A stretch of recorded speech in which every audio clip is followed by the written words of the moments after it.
दरअसल आतंकवाद के खिलाफ लड़ाई में तुर्की ने पाकिस्तान का साथ देकर भारत की दोस्ती के बदले पीठ पर वार किया है। तुर्की के दोहरे रवैये से देश भर में आक्रोश है और उसे सबक सिखाने की मांग तेज हो गई है। भारत में तुर्की के सामानों के बहिष्कार का बड़ा अभियान चल पड़ा है और इसके साथ भारत ने तुर्की के खिलाफ एक्शन लिया और उसकी सैलेवी एविएशन कंपनी की सुरक्षा मंजूरी रद्द करके उसे जोर का झटका दिया है। आपको यह भी बता दें कि आर्थिक तौर पर तुर्की की हालात पहले से ही पस्त है और भारत की जवाबी कार्रवाई उसके लिए खतरे की घंटी है। भारत से पंगा लेने का सबसे ज्यादा असर तुर्की के पर्यटन पर पड़ रहा है और उसकी अर्थव्यवस्था की रीढ़ है। इसी के साथ ही साथ व्यापारिक रिश्तों में पड़ रही खटास भी तुर्की के लिए काफी नुकसानदेह साबित होने वाली है। भारत के साथ दुश्मनी तुर्की पर किस तरह से भारी पड़ रही है, इसी पर पेश है हमारी खास पेशकश, घुटनों पर तुर्की।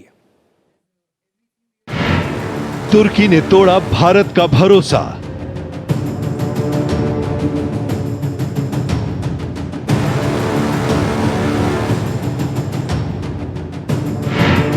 मदद के बदले दिया धोखा।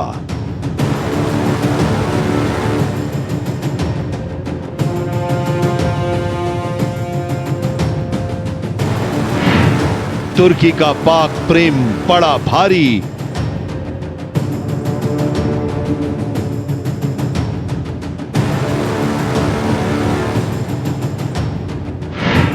तगड़ी चोट देने की तैयारी।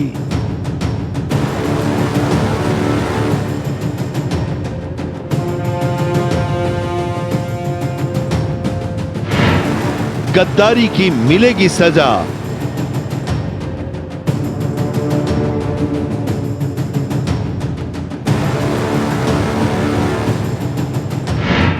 अब तुर्की भुगतेगा नतीजा।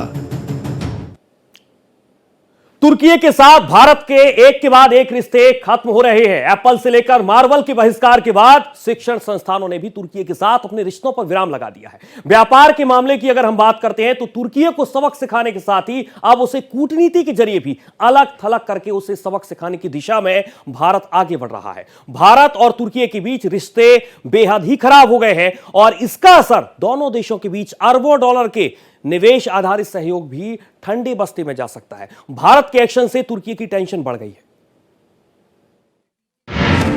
भारत का एक्शन।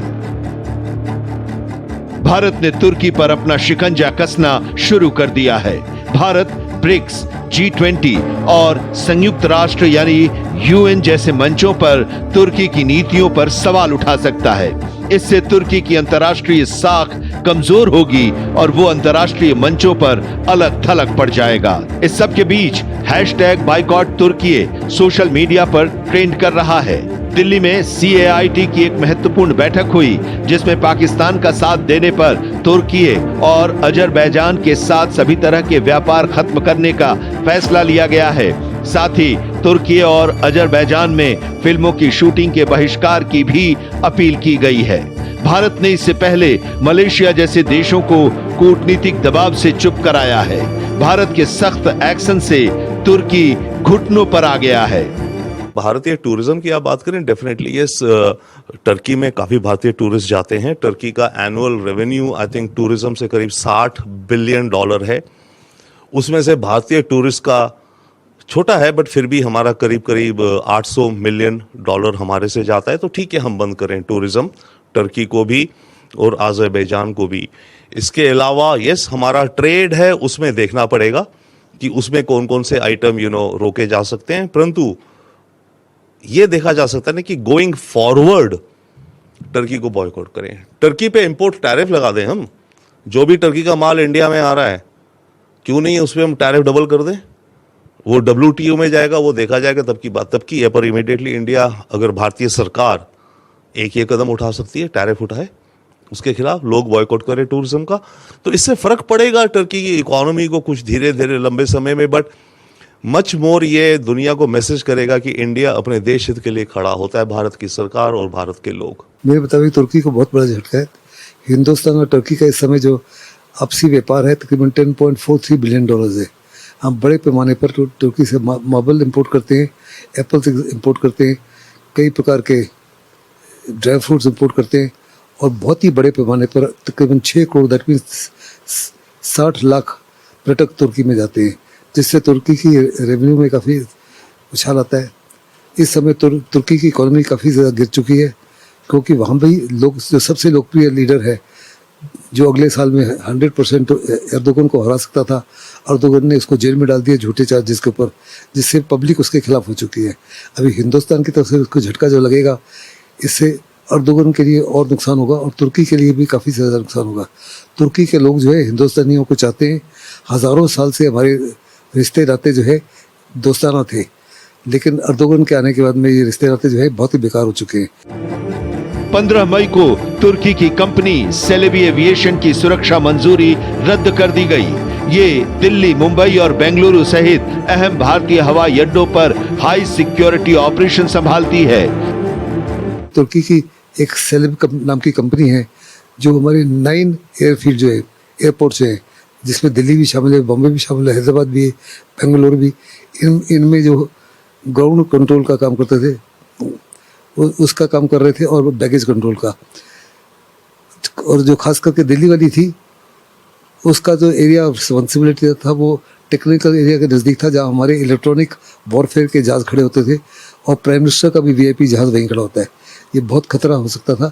और ये जो कंपनी है, इसका 10% जो शेयर होल्डर है एर्दोगन की बिटिया है, फिर जो 10% है एर्दोगन की वाइफ है, और तीसरा जो 10% है वो उस आदमी का है जिसने ये ड्रोन्स बनाए और पाकिस्तान को दिए। तो इन सबको ज़बरदस्त झटका लगेगा। जैसे ही हिंदुस्तान ने इस कंपनी को बैन किया है, उस कंपनी वालों ने साफ तौर पर कहा ये तुर्की की कंपनी है ही नहीं, जबकि ये तुर्की की कंपनी है। इसलिए साफ तौर पर तुर्की को बहुत बड़ा नुकसान होगा। तुर्की के लिए लोगों में भारी आक्रोश देखने को मिल रहा है। इसके चलते शैक्षणिक, व्यावसायिक और पर्यटन क्षेत्र में भारत अब तुर्की के खिलाफ सख्त प्रतिक्रिया दे रहा है। भारत पाक युद्ध में पाक के साथ खड़ा होने वाले तुर्की के सामानों के बहिष्कार की शुरुआत हुई। भारत और पाकिस्तान के बीच बढ़ते तनाव के बीच तुर्की का पाकिस्तान को समर्थन देना भारतीयों को रास नहीं आ रहा है। भारत में सबसे पहले तुर्की के सेबों का बहिष्कार शुरू हुआ। बायकॉट तुर्की मुहिम में पुणे के व्यापारियों ने तुर्की से आए सेबों को बाजार से हटाकर इस आंदोलन को और मजबूती दी। भारत तुर्की के साथ न सिर्फ व्यापार और उड़ान बल्कि टूरिज्म पर भी असर डाल रहा है। 2019 से 2025 तक करीब 11 लाख से ज्यादा भारतीय टूरिस्ट तुर्की गए। टूरिज्म तुर्की की GDP में 12% का योगदान करता है, 10% लोगों को रोजगार देता है। तुर्की हर साल करीब 3000 करोड़ रुपए भारतीय टूरिस्ट से कमाता है। बड़े पैमाने पर बायकॉट से तुर्की पर असर पड़ेगा। तुर्की अजरबैजान जाने वाले यात्रियों के कैंसिलेशन 250% बढ़े हैं। तुर्की और अजरबैजान ने भारत के खिलाफ पाकिस्तान का खुलकर के समर्थन किया, जिसके कारण से देश भर का व्यापार और उद्योग बेहद आक्रोशित है। व्यापारियों में रोष है। विभिन्न राज्यों के व्यापारियों ने यहां आकर के अपनी बात को कहा है, और ऐसा हो नहीं सकता कि जो देश भारत का विरोध करेगा, भारत का व्यापारी उसके साथ कारोबार करेगा। ये निर्णय हुआ है कि किसी भी प्रकार का आयात और निर्यात अजरबैजान और तुर्की के साथ तुरंत प्रभाव से नहीं होगा। तुर्की और अजरबैजान की सारी यात्राएं का बहिष्कार होगा। और इसके साथ साथ आज एक रेजोल्यूशन में भारत की फिल्म इंडस्ट्री से भी ये आग्रह किया गया है कि वो अजरबैजान और तुर्की में अपनी किसी फिल्म की शूटिंग न करें। अगर किसी भी फिल्म की शूटिंग हुई तो हम उस फिल्म का भी बहिष्कार करेंगे, ये भी निर्णय हुआ। भारतीय व्यापारी तुर्की संगमरमर का भी बहिष्कार कर रहे हैं। भारत के संगमरमर हब उदयपुर ने तुर्की से आयात पर प्रतिबंध लगाने की मांग की है। जवाहरलाल नेहरू यूनिवर्सिटी यानी JNU ने तुर्की की इनोनू यूनिवर्सिटी के साथ MOU खत्म कर दिया। इसके साथ ही जामिया मिलिया यूनिवर्सिटी ने भी तुर्की के साथ शैक्षणिक समझौता निरस्त करते हुए देश की एकता और अखंडता का संदेश दिया। दिल्ली से तुर्की के खिलाफ शुरू हुआ एक्शन अब हैदराबाद तक पहुंच गया है। हैदराबाद स्थित मौलाना आजाद नेशनल उर्दू यूनिवर्सिटी ने भी तुर्की के यूनुस एमरे संस्थान के साथ किया गया शैक्षणिक समझौता तुरंत प्रभाव से रद्द कर दिया है। Bureau report, Bharat express. दरअसल भारत ने हर मुश्किल वक्त में तुर्की का साथ दिया है। कोरोना महामारी में भी जब पूरी दुनिया कराह रही थी, उस वक्त भी भारत ने तुर्की को तमाम तरीके से मदद पहुंचाई थी। भारत ने तुर्की में आए विनाशकारी भूकंप से निपटने में पूरी मदद की थी। मानवीय सहायता के साथ ही भारत ने उसके साथ अपने व्यापारिक रिश्तों को भी मजबूत बनाया। और ये बात अलग है कि तुर्की ने भारत के दोस्ताना रिश्ते का भी कभी लिहाज नहीं किया। कश्मीर के मुद्दे पर वो हमेशा पाकिस्तान का साथ देता रहा। तो उधर भारत पाक संघर्ष में तुर्की ने जिस तरह से पाकिस्तान का साथ दिया, उससे तय हो गया कि वो भारत का दोस्त नहीं, दुश्मन है। दोस्त निकला धोखेबाज। भारत ने जिसे अपना दोस्त समझा, हर मुश्किल हालात से बाहर निकालने में उसकी मदद की, उसी तुर्की ने भारत के आतंकवाद के खिलाफ दुश्मन देश पाक से हाथ मिला लिया। पहलगाम हमले के बाद भारत पाकिस्तान के बीच तनाव बढ़ा तो तुर्की ने खुलकर पाकिस्तान का समर्थन किया और भारत के खिलाफ इस्तेमाल होने वाले ड्रोन्स और हथियार भेजे। बिल्कुल सही है बॉयकॉट टर्की, परंतु हमें थोड़ा सा समझना चाहिए। देखिए, टर्की पाकिस्तान को ऑलरेडी वो हथियार बेच रहा है कितने वर्षों से। तो जब भी कोई देश किसी को हथियार बेचता है और जो देश लेता है उसमें एग्रीमेंट्स होती हैं कि स्पेस तो आएंगे ही आएंगे या जो भी सपोर्ट आएगा, तो वो तो हमें समझ आता है। ठीक है, जंग हुई, इसमें टर्किश वेपन इस्तेमाल हुए, ठीक है। परंतु जो समझ नहीं आता और जो इशू है भारत के साथ टर्की की बड़े लंबे समय से एर्दोगान की, उसकी statements and diplomacy in support of Pakistan, वो जो है इस दौरान अगर आप देखेंगे जो कुछ देश खड़े हुए पाकिस्तान के साथ, जिन्होंने कहा इवन हैंडेड अपने हिसाब से, चाइना रहा, टर्की रहा, आज़रबाईजान रहा, कुछ नामी देशों में। तो टर्की वेपन्स देता है, वो हम समझ सकते हैं, हमें लड़ना है, पाकिस्तान ने खरीदे, उन्हीं से वो लड़ेगा, कोई बात नहीं। परंतु एक चीज और है, कुछ टर्किश ऑफिसर्स का भी प्रेजेंस था पाकिस्तान में, कहा जाता है। सोर्सेज कहते हैं कि कुछ टर्किश ऑफिसर्स थे वहां पे, वो वहां ट्रेनिंग के लिए थे, इनकी आर्मी के लिए, जो भी थे, बट यस वो एक्टिव पार्टिसिपेशन हो गई, वो सही नहीं है। भारत ने किस तरह से तुर्की की मदद की, आइए उस पर एक नजर डालते हैं। भारत ने 1948 में तुर्की के साथ डिप्लोमेटिक रिश्ते शुरू किए और तुर्की की राजधानी अंकारा में अपना दूतावास खोला। 1950 में मैत्री संधि पर हस्ताक्षर किए। 2009 में तुर्की ने पहली नैनो सैटेलाइट ITUPS-SAT-1 बनाई, जिसे स्पेस में नई टेक्नोलॉजी पर रिसर्च करना, पृथ्वी की तस्वीरें लेना और डेटा इकट्ठा करने के लिए भेजा जाना था। इस लॉन्च में भारत ने तुर्की की मदद की। 1970 के दशक में शीत युद्ध के दौरान भी भारत ने तुर्की की मदद की थी। उस दौरान तुर्की को आर्थिक और तकनीकी सहायता मुहैया कराकर भारत ने उसकी मदद की। 2020 में जब पूरी दुनिया कोरोना की चपेट में थी, उस दौरान भारत ने दुनिया के कई देशों की मदद की थी, उसमें तुर्की भी शामिल था। तुर्की को PPE किट, वैक्सीन, वेंटिलेटर्स जैसी सुविधाएं मुहैया कराकर भारत ने तुर्की की भरपूर मदद की थी। महामारी से निपटने के लिए भारत ने तुर्की को $100 मिलियन भी दिया था। भारत ने तुर्की को उस वक्त मदद पहुंचाई थी जब वो सदी के सबसे बड़े भूकंप से तबाह हो गया था। 6 फरवरी 2023 को तुर्की में सदी का सबसे शक्तिशाली भूकंप आया। तुर्की के दक्षिणी और दक्षिण पूर्वी प्रांत बुरी तरह से तबाह हो गए। इस आपदा में 50,000 से ज्यादा लोग मारे गए। करीब 1,60,000 इमारतें ढह गईं, जिससे करीब 15 लाख लोग बेघर हो गए। भीषण तबाही से उबारने के लिए सबसे पहले भारत के C-17 विमान पहुंचे थे। भारत ने उसे ऑपरेशन दोस्त नाम दिया था। इसके तहत NDRF के 50 और भारतीय सेना के 250 जवानों की टीमें तुर्की भेजी गईं।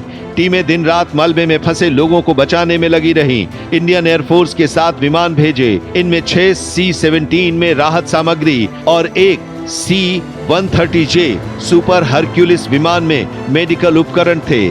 भारत ने 140 टन से ज्यादा राहत सामग्री भेजी। भारत ने तुर्की में 30 बिस्तरों वाला फील्ड हॉस्पिटल भी बनाया, जिसमें क्रिटिकल केयर एक्सपर्ट, सर्जन और डॉक्टर समेत 99 लोग थे। इस अस्पताल में लगभग 4,000 मरीजों का इलाज किया गया।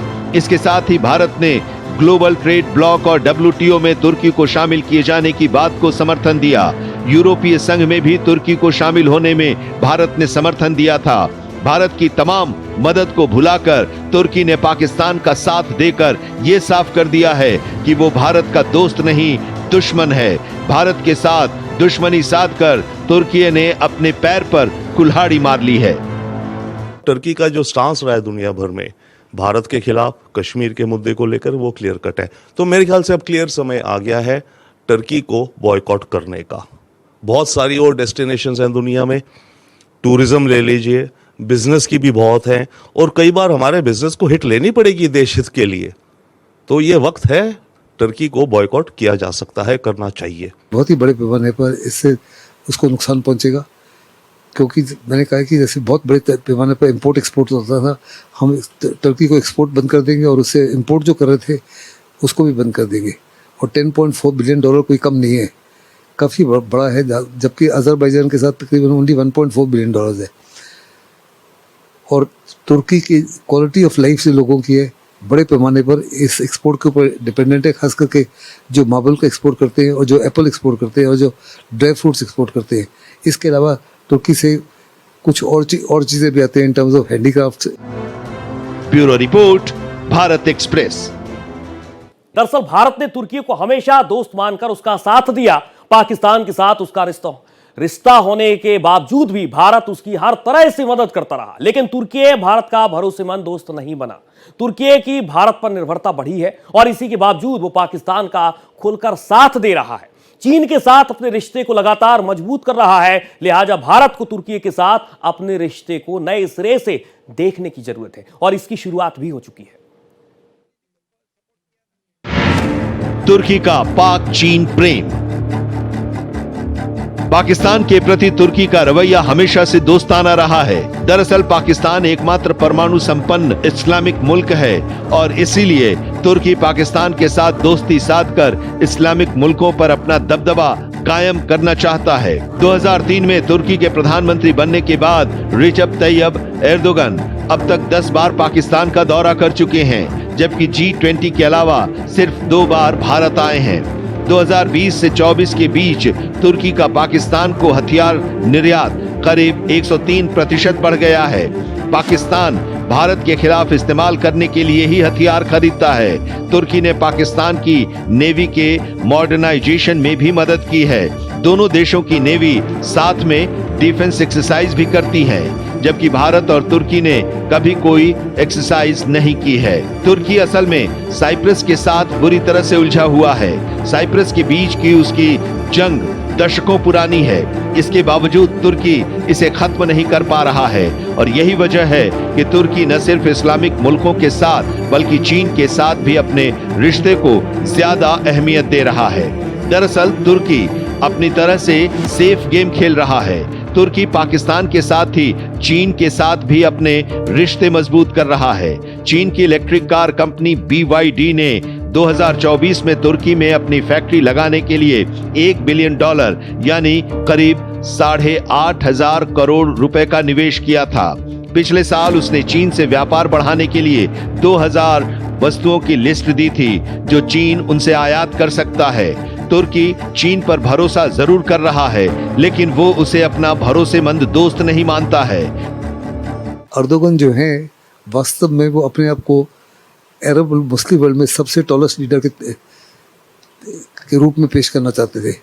उनकी कोशिश थी कि सऊदी अरेबिया जो हमेशा ही मुस्लिम कंट्री में और अरब कंट्री में सबसे अहम रहा है, लेकिन वो चाहते थे कि अभी सबसे अहम कंट्री टर्की हो। ये उनके जो इरादे हैं सारे मिट्टी में मिल गए। फिर उनको साफ तौर पे नजर आता था कि पाकिस्तान जो है एक इस्लामिक कंट्री है जिसके पास न्यूक्लियर वेपन है। इस्लामिक वर्ल्ड में सिर्फ पाकिस्तान है और पाकिस्तान से दोस्ती से उनको लगता था कि शायद उनको न्यूक्लियर टेक्नोलॉजी मिल सके या न्यूक्लियर वेपन्स मिल सके। टर्की अंडर प्रेसिडेंट एर्दोगान बहुत इस्लामिस्ट है और पहले भी वो पाकिस्तान के बहुत नज़दीक है, पाकिस्तान को सपोर्ट देता था, है ना। और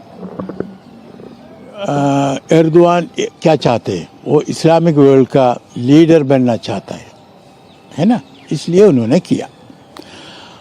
और ड्रोन टेक्निक में टर्की थोड़ा ऊंचा है, अच्छा टेक्निक है ना।